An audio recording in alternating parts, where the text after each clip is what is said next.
వ్రతశాల ఇది నా యేసు నివసించశాల. ప్రతిరోజు ఫోన్ చేస్తూ ఉంటుంది ఆ పాప. ఫోన్ చేసి ఏం చెప్పిందంటే, నా భర్తకి యాక్సిడెంట్ అయిందని చెప్పాను కదా, ఆయన హాస్పిటల్లో ఉన్నాడు, 3 నెలలు పట్టొచ్చు అంటున్నాడు డాక్టరు. 3 నెలలు నేను హాస్పిటల్లో ఉంటే మా అత్త వాళ్ళు నా కుమారుని నాకు ఇవ్వట్లేదు, ఉండు అక్కడ హాస్పిటల్లో ఉండు, ఆ పిల్లని మేము చూసుకుంటాం కానీ అని బెదిరిస్తూ ఉన్నారు. వాళ్ళు ఎంత చెప్పినా, నా పిల్లల్ని వాళ్ళు ఎంత చూసుకున్నా కూడా నా ప్రాణం మాత్రం వారి మీదే ఉందమ్మా. నా భర్త నాకు కావాలి, నా కుమారుడు కూడా నాకు కావాలి.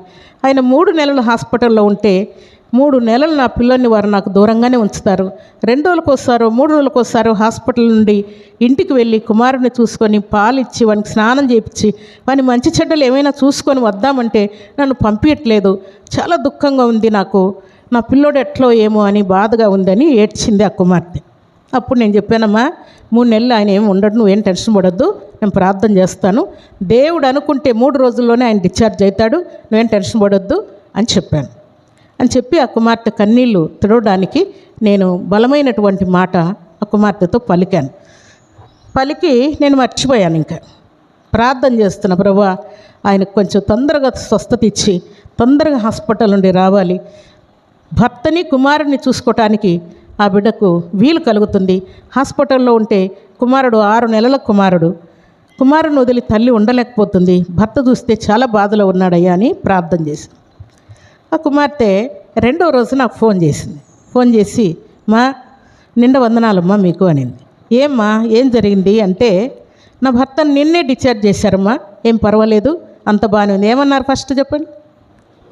3 నెలలు ఉండాలి, అస్సలు ఈయన పరిస్థితి బాగాలేదు, నరాలన్నీ పోయినాయి, ఎముకలన్నీ ఇరిగిపోయినాయి, గందరగోళంగా ఉంది, మైండ్ పని చేయట్లేదు, అట్లున్నాడు ఇట్లున్నాడని బెదిరించినటువంటి డాక్టర్లు, పై డాక్టర్ ఒక ఆయన వచ్చాడంట, స్పెషలిస్ట్ వచ్చి, ఏం పర్వాలేదు ఈయనకి ఇంటికి పంపించేసేయండి, కొంచెం కోలుకుంటే మామూలు అయిపోద్ది, 3 నెలలు హాస్పిటల్ ఉండాల్సిన అవసరం లేదని డిశ్చార్జ్ చేసి పంపించారమ్మా. నా కుమారుడు నా దగ్గర ఉన్నాడు, నా భర్త నా దగ్గర ఉన్నాడు, ఇప్పుడు ఎంత పనైనా చేస్తాను. ఏం చేస్తాంట? ఎంత పనైనా చేస్తాను, ఎన్ని రాత్రులైనా మేల్కుంటాను, నా భర్తకు సేవ చేస్తాను, ఏమైనా చేస్తాను అని ఆ కుమార్తె సంతోషపడదు. మంచిదమ్మా, జాగ్రత్తగా చూసుకునే భర్తని తొందరగా దేవుడు కోలుకునేటట్టు కార్యం చేస్తాడు. ఉదయం సాయంకాలం ప్రేరాలు అయ్యి నీ కుమారుని జాగ్రత్తగా చూసుకొని నువ్వు కూడా చాలా అలర్ట్గా ఉండాలి అని చెప్పాను. ఆయన కొన్నిసార్లు ఆమెను పేరుతో పిలుస్తా అంట, కొన్నిసార్లు అక్క అంట, పిచ్చి పిచ్చిగా మాట్లాడుతానంట, మైండ్ సరిగా పనిచేయక. సరే ఆ రోజు సంతోషపడింది, ప్రార్థన చేశాను, ఫోన్ పెట్టేసింది.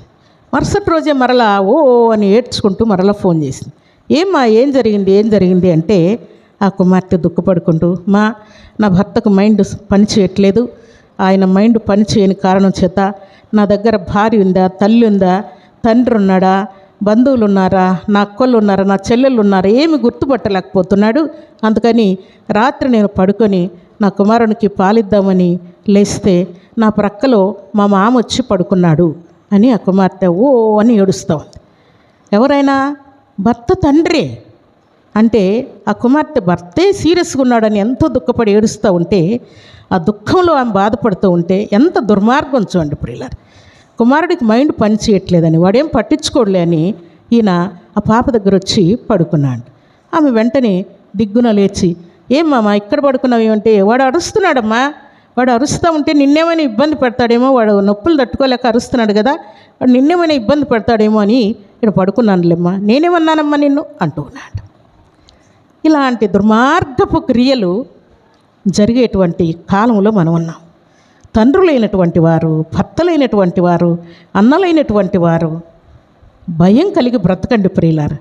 దేవుడు ఉన్నాడని భయం కలిగి బ్రతకండి.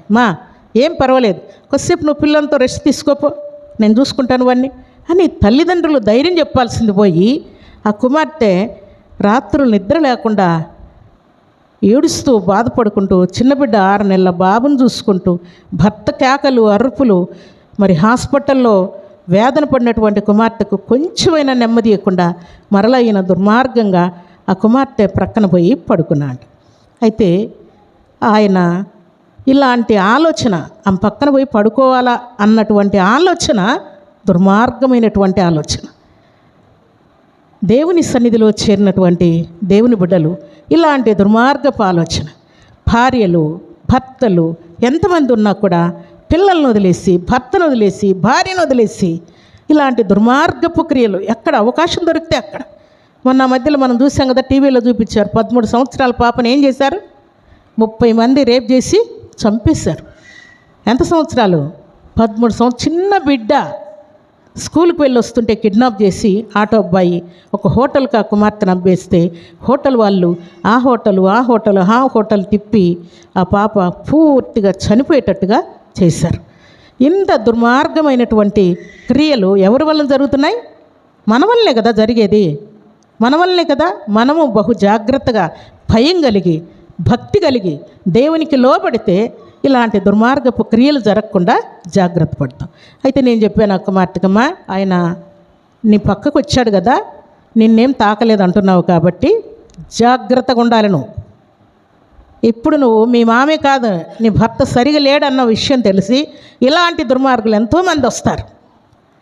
నువ్వు చాలా అలర్ట్గా ఉండాలి, నిప్పులాగా ఉండాలి. నువ్వు ఎవడైనా నీ అంచుకొస్తే పగిలిపోవాలి చెంప, అట్లుండాలి. నువ్వు జాగ్రత్తగా ఉండాలి సుమా. ఎంత జాగ్రత్తగా ఉంటావో నిన్ను నువ్వు అంత కాపాడుకుంటావు, నీ కుమారుని, నీ భర్తను కూడా నువ్వు కాపాడుకుంటావు అని ఆ కుమార్తెకు ధైర్యం చెప్పాను. అయితే నేను చెప్పే మాట ఏంటంటే, దేవుని వైపు మళ్ళించండి అనేకుల్ని అని దేవుడు చెప్తా ఉంటే వీళ్ళు ఏం చేస్తున్నారు చెప్పండి? పాపం వైపు మళ్ళిస్తూ ఉన్నారు. ఎవరెవరిని పాపంలో పడగొడదామా, ఎవరెవరిని దేవుని నుండి దూరం చేద్దామా, దేవుని నమ్మినటువంటి బిడ్డలను సాతానుకు లోబడేటట్టు చేద్దామా, లోక సంబంధమైన కార్యాల వైపు మళ్ళిద్దామా. దేవుడు ఏమన్నాడు?